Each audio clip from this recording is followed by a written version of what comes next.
Ration দুর্নীতিতে ইডির জালে ধরা পড়তেই শঙ্কর আঢ্য তার বিরুদ্ধে একের পর এক অভিযোগ সামনে এসেছে।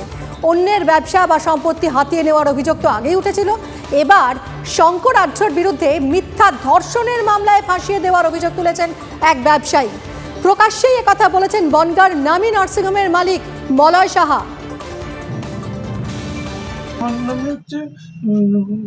ধর্ষণ কেস দিয়েছে, সেটা হচ্ছে ওই মেয়েটাই স্বীকার করেছে যে আমার সাথে টাকা, মেয়েরা বলতো যে টাকা চুরি করেছে, সেই জন্যে উনি আমাকে বকাবকি করেছিল, তার ফলে আমার ওনার পরে রাগ হয়েছিল।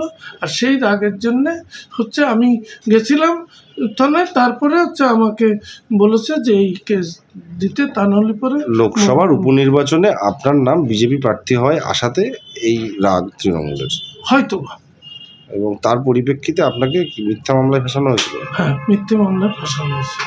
যদিও আমি নিস্তার পেয়েছি কয়েক মাস পরে, কিন্তু আমি এই দুঃসহ স্মৃতি ভুলতে পারবো না।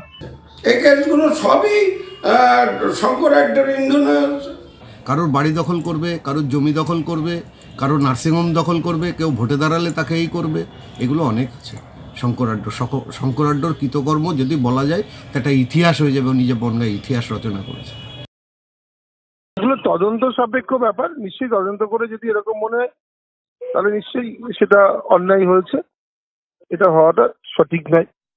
আর যে কোনো বিচারাধীন বিষয় অ্যাডভান্স কিছু বলা সম্ভব নয়, তদন্ত করে যেটা উঠে আসবে তারপরে দাঁড়িয়ে বলা যায়। তখন তো ছিল বিজেপি, এমন নয় যে বিজেপি ছিল না, তখন তো এটা ওরা প্রতিবাদ করেনি, উচিত ছিল ওদের করা, আন্দোলন করা, অনেক কিছু করা যেত, কেন করেনি জানি না।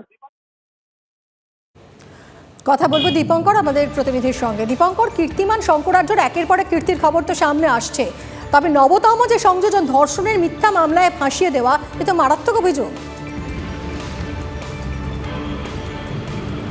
দেখো, একের পর এক ব্যবসায়ীর এই অভিযোগ আছে এবং একাধিক ব্যবসায়ীর সঙ্গে এই ধরনের ঘটনা ঘটেছে। যারা শঙ্কর আঢ্যর বর্ষতা মানেননি তাদের বিরুদ্ধেই এই ধরনের প্রমিলা বাহিনী, শঙ্কর আঢ্যর একটা নিজস্ব প্রমিলা বাহিনী ছিল এমনটা জানা যায়, এবং সেই প্রমিলা বাহিনী গিয়ে এই ব্যবসায়ীকে ধর্ষণের মামলায় ফাঁসাতেন এমনটাই কিন্তু জানা যাচ্ছে। মলয় শাহ, যিনি একজন চিকিৎসক এবং নার্সিংহোমের মালিক, তাকে কি বলা হয়েছিল, তার নাম 2015 সালের উপনির্বাচনে লোকসভাতে তিনি দাঁড়াতে পারেন, জল্পনা, তিনি দাঁড়াননি, তার নাম আসেনি, কিন্তু একটা বনগাঁর লোকালি স্তরে জল্পনা ছিল, তাতেই তাকে টাইট দেওয়ার জন্য এমন চক্রান্ত করা হয়েছিল, এমনটা তার অভিযোগ।